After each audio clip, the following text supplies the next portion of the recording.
दुनिया के सबसे बड़े लोकतांत्रिक देश हिंदुस्तान में जिस हामिद अंसारी को कभी भारत का उपराष्ट्रपति बनाया था, वही हामिद अंसारी आजकल अंतर्राष्ट्रीय स्तर पर भारत को बदनाम करने लायक बयानबाजी करने में लगे हुए हैं। कभी बंटवारे के लिए भारत को जिम्मेदार ठहरा चुके पूर्व उपराष्ट्रपति हामिद अंसारी ने इस बार विदेशी सांसदों के बीच विवादित बयान देते हुए कह दिया कि भारत में असहिष्णुता को हवा दी जा रही है और अशांति के साथ ही असुरक्षा को बढ़ावा दिया जा रहा है।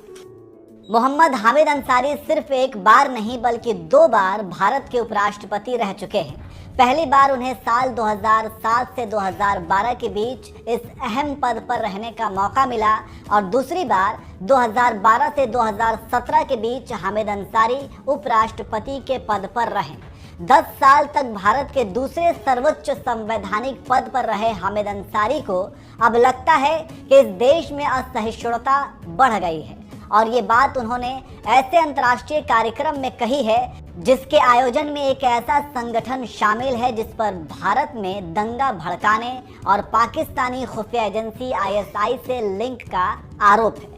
दरअसल बुधवार को जब भारत में गणतंत्र दिवस मनाया जा रहा था तो उसी वक्त वाशिंगटन में भारत के बहुलतावादी संविधान का संरक्षण विषय पर एक वर्चुअल इवेंट आयोजित किया गया था जिसमें पूर्व राष्ट्रपति हामिद अंसारी भी शामिल हुए थे।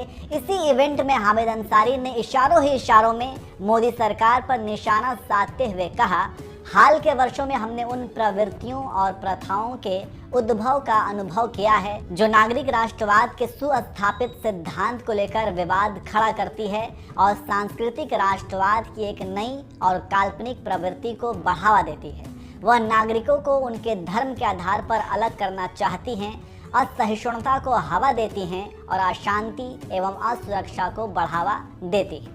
वाशिंगटन में आयोजित हुए जिस वर्चुअल इवेंट में पूर्व राष्ट्रपति हामिद अंसारी ने ये विवादित बयान दिया है, उस वर्चुअल इवेंट को 17 अमेरिकी संगठनों के ग्रुप की ओर से कराया गया था।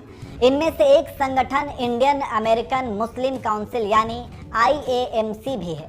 साल 2002 में हुए गुजरात दंगे के बाद इस काउंसिल का गठन किया गया था जो ये दावा करता है कि वो मुस्लिम हितों की बात करता है, लेकिन उस पर मुस्लिमों के हित के नाम पर भारत विरोधी प्रोपेगेंडा फैलाने का आरोप लगता रहा है। त्रिपुरा सरकार तो सुप्रीम कोर्ट में दिए अपने एफिडेविट में राज्य में हुए सांप्रदायिक दंगों के लिए जिम्मेदार भी ठहरा चुकी है।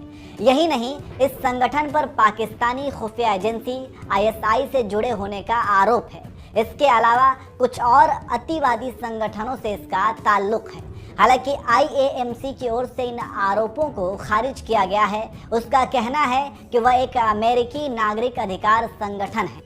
IAMC समेत 17 अमेरिकी संगठनों की ओर से आयोजित इस वर्चुअल समिट में हामिद अंसारी के साथ ही अमेरिका के 3 सांसद जिम मैकगवर्न, एंडी लेविन और जेमी रस्किन भी शामिल हुए थे, जिसमें अल्पसंख्यकों के खिलाफ हेट स्पीच, UAPA एक्ट के कथित बेजा इस्तेमाल और कश्मीरी एक्टिविस्ट खुर्रम परवेज की गिरफ्तारी को लेकर चर्चा की।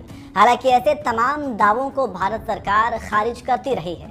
सरकार की ओर से अपने लोकतांत्रिक रिकॉर्ड का हवाला देते हुए कहा गया कि उसकी संसदीय प्रणाली और कानून पूरी तरह से पारदर्शी है।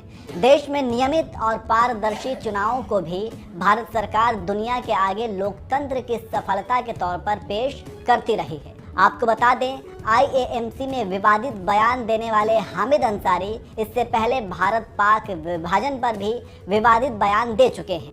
उनके मुताबिक भारत भी विभाजन के लिए जिम्मेदार है, जबकि ये बात पूरी दुनिया जानती है कि मोहम्मद अली जिन्ना ने ही धर्म के नाम पर अलग देश की मांग की थी। बहरहाल, इन सब के बीच जिस तरह से भारत में दंगा भड़काने के आरोपी संगठन इंडियन अमेरिका मुस्लिम काउंसिल की ओर से आयोजित वर्चुअल इवेंट में हामिद अंसारी ने यह बयान दिया है कि भारत में असहिष्णुता और अशांति को हवा दी जा रही है। उनके इस बयान पर आप क्या कहेंगे? अपनी राय हमें कमेंट करके ज़रूर बताएं।